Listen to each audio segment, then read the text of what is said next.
tay thật lớn cho Minh Chính quý vị ơi. Cảm ơn tất cả các em nhỏ thân yêu rất nhiều.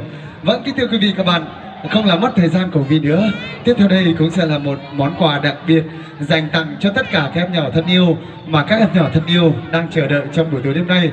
Không biết các em nhỏ đã từng xem qua bộ phim Tây Du Ký chưa?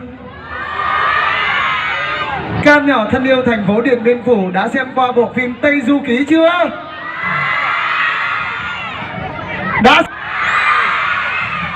Vâng, đã xem.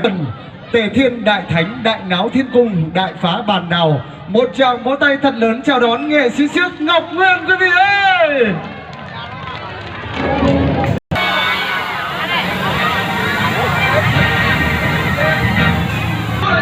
Wow, vâng, gặp Tề Thiên Đại Thánh Tôn Ngộ Không Ngọc Nguyên hôm nay xin được nồng nhiệt chào đón tất cả quý vị các bạn cũng như tất cả các em nhỏ thân yêu thành phố Điện Biên Phủ.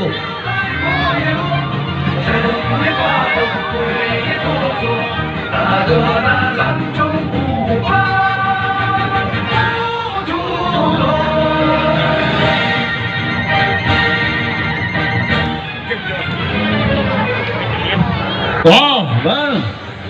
Và Tề Thiên Đại Thánh Ngọc Nguyên trong buổi tối đêm nay sẽ cùng giao lưu với tất cả các em nhỏ thành phố Điện Biên Phủ.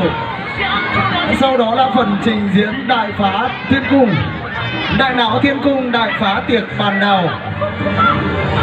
Các em nhỏ thân yêu thành phố Điện Biên Phủ đang còn ở phía ngoài xa khu vực sân khấu, hãy tiến sát lại để có thể giao lưu cũng như sẽ nhận những phần quà thân yêu mà Tề Thiên Đại Thánh Ngọc Nguyên trong buổi tối đêm nay sẽ giao lưu với những em nhỏ thành phố Điện Biên Phủ. Khu vực sân khấu với phần ghép đôi đặc biệt buổi tối đêm mai, rất có thể những vị khán giả đặc biệt trong buổi tối đêm mai sẽ đi 1 về 2 cùng với người thương yêu của mình. Ban tổ chức đã ghép đôi rất nhiều của mọi miền đất nước và cũng rất hy vọng trong buổi tối ngày mai với chương trình ghép đôi, các bạn trẻ sẽ cùng được nồng nhiệt chào đón trong buổi tối ngày mai.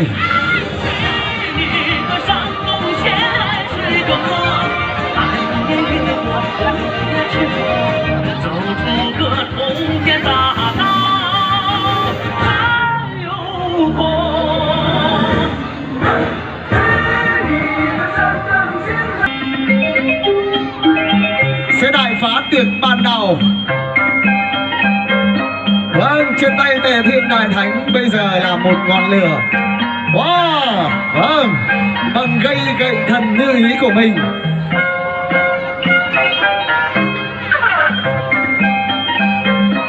Đêm nay ngoài phần trình diễn đại phá bàn đào, Tề Thiên Đại Thánh của chúng tôi sẽ trải qua kiếp nạn Hồng Hải Nhi. Đại Thánh của chúng tôi sẽ thu phục ngọn lửa của Hồng Hải Nhi. Không biết là Tề Thiên Đại Thánh có cần tới quạt ba tiêu hay không các em nhỏ thân yêu ơi.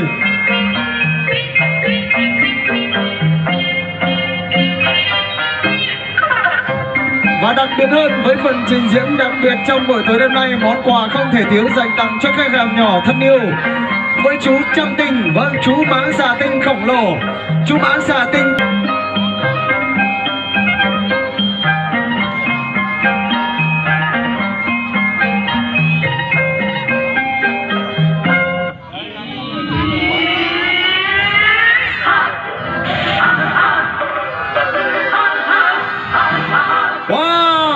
Phần trình diễn ngoạn mục trên sân khấu lúc này từ một chiếc túi càn khôn, một chiếc túi càn khôn không hề. Tề Thiên Đại Thánh đêm nay một chiếc túi càn khôn không hề có gì bên trong, nhưng liệu Tề Thiên Đại Thánh của chúng ta sẽ mang ra những vật dụng, những món quà dành tặng cho tất cả các em nhỏ thân yêu. Hãy hướng mắt về sân khấu nào. Wow, vâng, những tờ tiền, vâng, từ một chiếc túi không đáy, một chiếc túi càn khôn không hề có gì bên trong. Tề Thiên Đại Thánh của chúng tôi đêm nay mang tới những phần quà nho nhỏ dành tặng cho tất cả các em nhỏ thân yêu thành phố Điện Biên Phủ.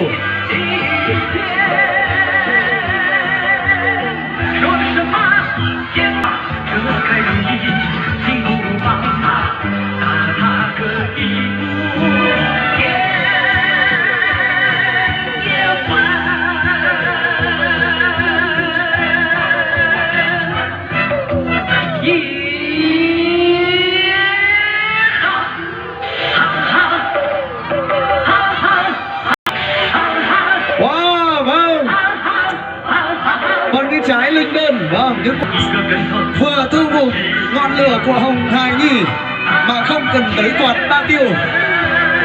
Wow, chiếc hộp không hề có gì bên trong mà tất cả các em nhỏ thân yêu cũng như quý vị các bạn có thể quan sát bằng mắt thường. Ở Tế Thiên Đại Thánh của chúng tôi liệu sẽ làm gì với chiếc hộp này đây?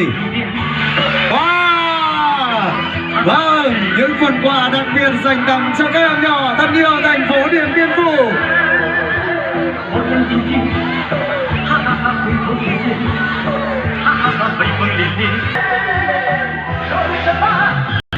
Với sự tham gia biểu diễn của 4 chàng trai, 4 nghệ sĩ siếc tài năng tới từ Liên đoàn Siếc Quốc gia Việt Nam, một hình ảnh của Đức Mẹ Âu Cơ Lạc Long Quân.